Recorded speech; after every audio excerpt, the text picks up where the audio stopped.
তো আমরা চলে যাচ্ছিলাম আজকেও গলসি মেলা। আর দুই বন্ধু আর সুরুচি দুজন কম্পিটিশান লাগিয়েছে কে সাজগোজের মধ্যে বেস্ট।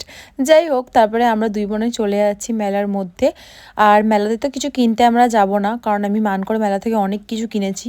তো আমি মেনলি এসেছিলাম ফাংশন দেখতে। তো ফার্স্টেই কিন্তু আমি স্টেজের কাছে যাইনি, আগে মেলাটা ঘুরে নিলাম ভালো করে।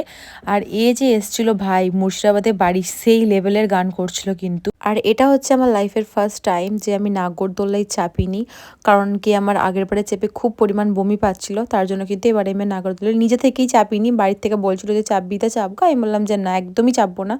দেন এখানে ড্যান্স হচ্ছিলো, ওটা দেখেই চলে গেছিলাম ফুচকা খেতে। আর ফুচকাটা না খুব সুন্দর বানিয়েছিল, যেহেতু ঠান্ডা ছিল পানিটা অনেকটা, তার জন্য কিন্তু আমি ফুচকা খেলাম না। তারপরে আমরা বাদাম নিয়ে চলে যাচ্ছি বাড়ি। আর দেখছো রাস্তাতে কি পরিমাণ কুয়াশা ছিল, এটা দেখেই বুঝতে পারছো যে কি পরিমাণ বাইরে ঠান্ডা ছিল। যাই হোক, আমার মেকআপটা কেমন হয়েছে জানিও, আমার তো নিজের মেকআপটা খুব ভালো লাগছিল। তো আজকের ব্লগটা এখানে এন্ড করছি, বাই।